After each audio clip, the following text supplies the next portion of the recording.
어제 새벽에 또 바이낸스발 악재 기사가 하나 나와 주었습니다. 미국의 규제기관인 SEC와 CFTC로부터 꾸준히 견제와 규제를 받고 있는 바이낸스와 그럴 때마다 퍼즐하며 숫자 4를 열심히 올리고 있는 바이낸스 CEO인 창평 자오입니다. 어제 새벽에도 바이낸스 CEO인 창평 자오는 숫자 4를 트윗하면서 마치 걱정하지 말라는 듯이 투자자들의 투자 심리를 진전시키는 모습을 보여주었고, 각종 퍼더 내용이 있게 되면 바이낸스 CEO인 창평 자오는 숫자 4라는 시그널을 주게 된 이유가 우측에 보이시는 트윗을 통해서 비롯이 되었고, 이 트윗이 2023년도 1월 3일에 올라온 글인데, 어쩌면 2023년도에는 외부 세력들이 바이낸스 거래소를 규제 또는 경계하려는 것을 미리 포착하고 투자자들에게 미리 인지를 준 게 아닌가, 좀 이런 생각이 드는 것 같습니다. 어제 새벽 CFTC인 미국의 선물거래위원회로부터 소송을 받게 되면서 비트코인은 일봉 차트 마감 기준으로 마이너스 3% 마감된 모습을 보여주고 있고, 고점부터 저점까지는 새벽간의 최대 마이너스 5%까지 하락분을 보여주었습니다. 국내 시간으로는 오늘 아침 일찍이었죠. 바이낸스 공식 홈페이지를 통해서 미국의 선물거래위원회인 CFTC, Response to the CFTC 소송에 대한 창평자와의 의견을 명확하게 좀 달아주었는데, 오늘 영상에서는 대체 왜 선물거래위원회에서는 바이낸스를 소송을 하게 된 거고, 그에 따라 바이낸스는 CFTC에게 어떤 답변을 주었는지 지금부터 내용 바로 살펴보도록 하겠습니다. 좌측에 보이시는 게 실제 어제 새벽에 CFTC에서 바이낸스를 고소하게 된 고소장 내용이고, 우측에 보이시는 게 제가 중요한 팩트 내용만 정리를 해서 좀 가져왔습니다. 첫 번째로 바이낸스는 세계 최대 규모의 중앙화 거래소를 운영을 하고 있다. 중앙화 거래소라고 하는 거는 우리가 국내에서 거래하는 업비트, 빗썸과도 같은 그런 거래소입니다. 중앙화의 반대말은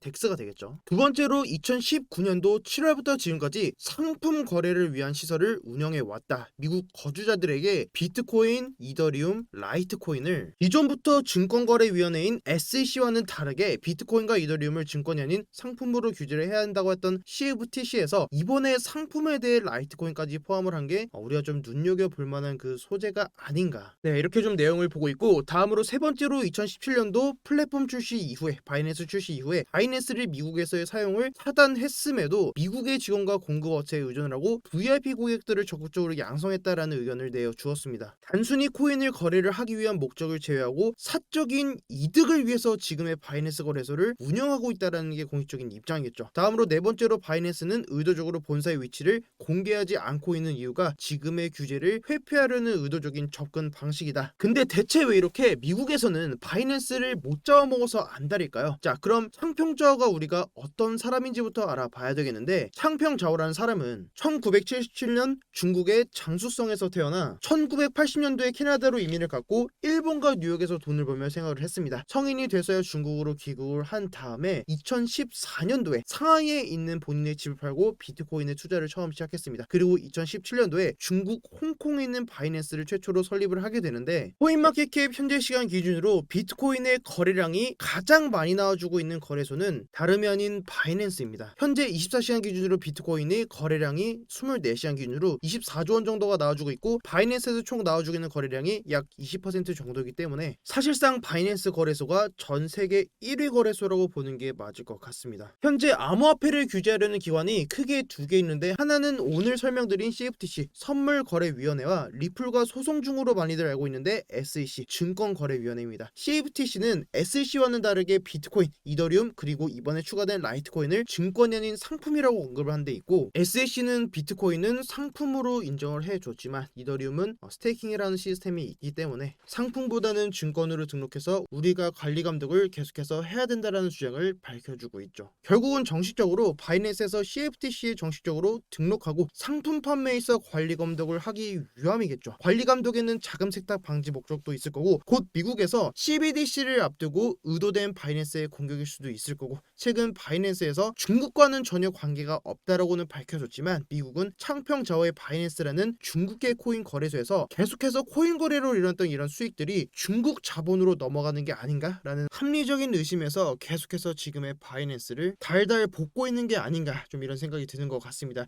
그럼 오늘 아침에 나와준 바이낸스의 공식적인 의견도 한번 살펴봐야 되겠는데, 짧게 내용을 요약하면은 바이낸스는 KYC 프로그램을 구현을 하고 있는 최초의 글로벌 non US 기업이다. 750명의 규정 준수팀을 보유를 하고 있고, 우리는 어떤 상황에서도 이익을 위해 거래를 하지 않는다. 바이낸스 직원들은 90일이라는 거래 규칙이 있고, 가장 최근 코인을 구매한 이후에 90일 동안에는 코인 판매를 못하게 되어 있다. 직원들은 선물 거래를 금지를 하고 있고 런치패드 또는 리스팅은 코인 거래 상장 관련 업무를 하는 사람들이겠죠. 그런 직원들에게는 보다 더 엄격한 정책들이 있고 그들은 해당 코인들을 절대 팔 수 없다. 결국은 어제 나와줬던 CFTC의 이 소송 문제를 좀 잡아주기 위해서 바이낸스에서 공식적인 입장을 밝혀주었는데 사실상 지금의 비트코인 차트를 보면은 어제 소송 절차, 소송에 대한 얘기가 나와주면서 크게 마이너스 5%까지 하락분을 보여줬던 지금의 하락분을 아직은 바이낸스 기사를 통해서 이 하락분을 전체 다 되돌리는 모습을 보여주지 못하고 있습니다. 최근에 SVB 사태로 비트코인이 하락했던 지금의 하락분을 정부에서 도와주겠다라는 말이 나오면서 이 하락분을 전부 다 되돌리는 상승이 나와줬습니다. 자, 과거 20년도 3월 달에도 코로나 팬데믹으로 인해서 비트코인이 하락했던 지금의 하락분을 정부에서 양적 완화를 통해서 우리가 도와주겠다라는 발언이 나와주면서 이 하락분을 전부 다 되돌리는 상승이 나와줬습니다. 결국은 어제 나와줬던 비트코인 하락 부분이 CFTC로 인한 하락분이었고 지금 나와준 바이낸스의 공식적인 입장이 이 CFTC로 인한 하락분을 잡기 위한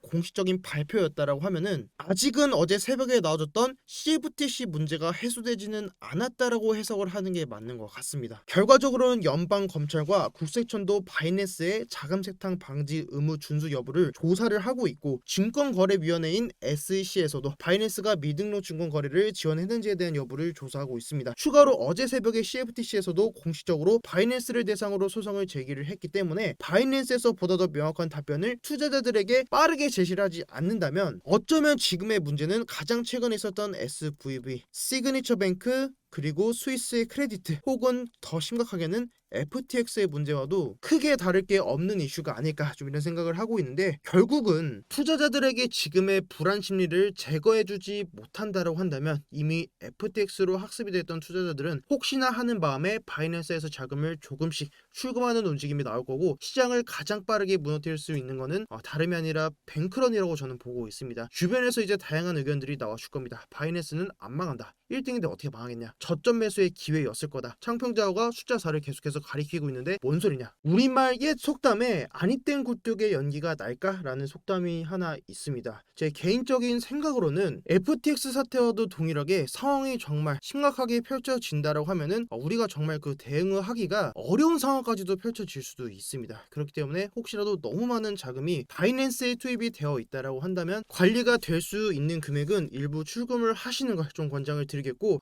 지금은 그 누가 안전하다 혹은 안전하지 않다라고 해도 그 누구도 믿지 마시고 본인만을 믿으시길 바라겠습니다. 내 자산을 어떻게 보유를 해야 될까를 좀 고민을 하시면 좋을 것 같고 비트코인 차트적인 관점 기준에서는 어떤 악재 기사가 나오더라도 기존의 거래량이 터졌던 지금의 이 자리를 저는 지켜줄 거다라고 지금의 차트를 좀 보고 있기 때문에 여기가 3월 14일에 나왔던 자리죠. 달러 기준으로 24.2K 손절에 대한 기준이랑 추가적인 종목 진입에 대한 기준은 제가 어제 영상에서도 말씀드렸기 때문에 오늘은 이렇게 해서 이슈 정리드리고 추가적인 관점 브리핑은 여러분들께 비팅에서 관점 공유방에다가 여러분들께 남겨드릴 수 있도록 하겠습니다. 자, 관점 공유방은 유튜브 고정 댓글에 있는 링크 누르면은 바로 입장하실 수 있으니까 눌러서 비팅에서 관점 공유방 입장하시면은 투자에 정말 도움될 수 있는 자료로 찾아뵐 수 있도록 하겠습니다. 네, 지금까지 비트 갱스터였습니다. 감사합니다.